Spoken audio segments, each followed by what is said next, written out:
Friends, ಎಲ್ಲರಿಗೂ ನಮಸ್ಕಾರ. ನೀವು ನೋಡ್ತಾ ಇರೋದು ಸೋನು ಬ್ಲಾಗ್ ಯೂಟ್ಯೂಬ್ ಚಾನಲ್. ಇವತ್ತಿನ ಒಂದು ವಿಡಿಯೋದಲ್ಲಿ ನಾನು ನಿಮಗೆ ಮನೆಯಲ್ಲಿ ನ್ಯಾಚುರಲ್ ಆಗಿ ಫೇಸ್ ವಾಶ್ ಯಾವ ಥರ ಪ್ರಿಪೇರ್ ಮಾಡೋದು ಅಂತ ಈ ವಿಡಿಯೋ ಮೂಲಕ ಹೇಳ್ತೀನಿ.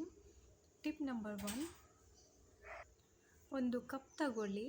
ಅದರಲ್ಲಿ 3 ಟೇಬಲ್ ಸ್ಪೂನಷ್ಟು ಕಡಲೆ ಹಿಟ್ಟು ಹಾಕಿ, ಅದರಲ್ಲಿ 1/4 ಚಮಚದಷ್ಟು ಅರಿಶಿನ ಹಾಕಿ ಚೆನ್ನಾಗಿ ಮಿಕ್ಸ್ ಮಾಡ್ಕೊಳ್ಳಿ. ಅದರ ಜೊತೆ ಸ್ವಲ್ಪ ನೀರು ಸೇರಿಸ್ಕೊಂಡು ಪೇಸ್ಟ್ ಥರ ಪ್ರಿಪೇರ್ ಮಾಡ್ಕೋಬೇಕು. ಪ್ರಿಪೇರ್ ಮಾಡಿ ಆದಮೇಲೆ ಆ ಪೇಸ್ಟನ್ನು ನಿಮ್ಮದು ಫೇಸಲ್ಲಿ ಹಚ್ಕೊಂಡು ಒಂದು 3 ಮಿನಿಟ್ಸ್ ಹಾಗೆ ಬಿಡಬೇಕು. 3 ಮಿನಿಟ್ಸ್ ಆದಮೇಲೆ ನಾರ್ಮಲ್ ವಾಟರಿಂದ ಫೇಸ್ನ ವಾಶ್ ಮಾಡ್ಕೊಳ್ಳಿ. ಈ ಪೇಸ್ಟ್ ಫ್ರೆಶ್ ಆಗಿ ಮಾಡ್ಕೋಬೇಕು. ನಿಮಗೆ ಯಾವಾಗೆಲ್ಲ ಫೇಸ್ ವಾಶ್ ಮಾಡ್ಕೊಳ್ತೀರಾ ಆವಾಗ ಮಾತ್ರ ಇದನ್ನು ಪ್ರಿಪೇರ್ ಮಾಡ್ಕೊಳ್ಳಿ. ಇದನ್ನು ಮಾಡಿ ಇಡೋಕ್ಕೆ ಹೋಗಬಾರ್ದು.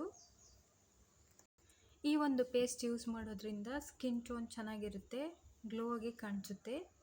ಟಿಪ್ ನಂಬರ್ 2, ಒಂದು ಕಪ್ ತಗೊಂಡು ಅದರಲ್ಲಿ 3 ಟೇಬಲ್ ಸ್ಪೂನಷ್ಟು ಫ್ರೆಶ್ ಮೊಸರು ಹಾಕ್ಕೊಳ್ಳಿ. ಅದರಲ್ಲಿ 1 ಟೇಬಲ್ ಸ್ಪೂನಷ್ಟು ಹನಿ ಹಾಕ್ಕೊಂಡು ಚೆನ್ನಾಗಿ ಮಿಕ್ಸ್ ಮಾಡ್ಕೋಬೇಕು. ಮಿಕ್ಸ್ ಮಾಡಿದ ಮೇಲೆ ಆ ಪೇಸ್ಟನ್ನು ನಿಮ್ಮದು ಫೇಸಲ್ಲಿ ಹಚ್ಕೊಂಡು 2 to 3 ಮಿನಿಟ್ಸ್ ಹಾಗೆ ಬಿಡಿ. 3 ಮಿನಿಟ್ಸ್ ಆದಮೇಲೆ ಮತ್ತೆ ನಾರ್ಮಲ್ ವಾಟರಿಂದ ಫೇಸ್ ವಾಶ್ ಮಾಡ್ಕೊಳ್ಳಿ. ಮೊಸರು ಸ್ಕಿನ್ಗೆ ತುಂಬಾ ಒಳ್ಳೆಯದು, ಹನಿನೂ ಅಷ್ಟೇ. ಇದರಿಂದ ಓಪನ್ ಪೋರ್ಸ್ ಆಗೋದೆಲ್ಲ ಕಡಿಮೆ ಆಗುತ್ತೆ.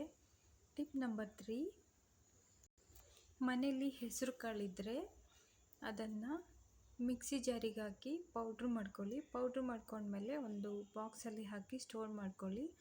ನೀವು ಯಾವಾಗ ಫೇಸ್ ಸ್ಕ್ರಬ್ ಮಾಡ್ಕೋಬೇಕನ್ಸುತ್ತೆ ಆವಾಗ ಇದನ್ನು ಒಂದು ಕಪ್ಪಲ್ಲಿ 2 ಟೇಬಲ್ ಸ್ಪೂನಷ್ಟು ಪೌಡ್ರು ತಗೊಂಡು ಅದಕ್ಕೆ ಸ್ವಲ್ಪ ನೀರು, 1 ಡ್ರಾಪ್ ಅಷ್ಟು ಕೊಕೊನಟ್ ಆಯಿಲ್ ತಗೊಂಡು ಚೆನ್ನಾಗಿ ಮಿಕ್ಸ್ ಮಾಡಿ ಆ ಪೇಸ್ಟನ್ನು ಫೇಸಲ್ಲಿ ಹಚ್ಕೊಂಡು ಒಂದು 2 ಮಿನಿಟ್ಸ್ ಆದಮೇಲೆ ಫೇಸ್ ವಾಶ್ ಮಾಡಿ.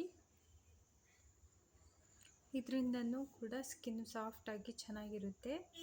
ಇದಿಷ್ಟೂ ಮನೆಯಲ್ಲಿ ನ್ಯಾಚುರಲ್ ಆಗಿ ಮಾಡುವಂಥ ಫೇಸ್ ವಾಶ್.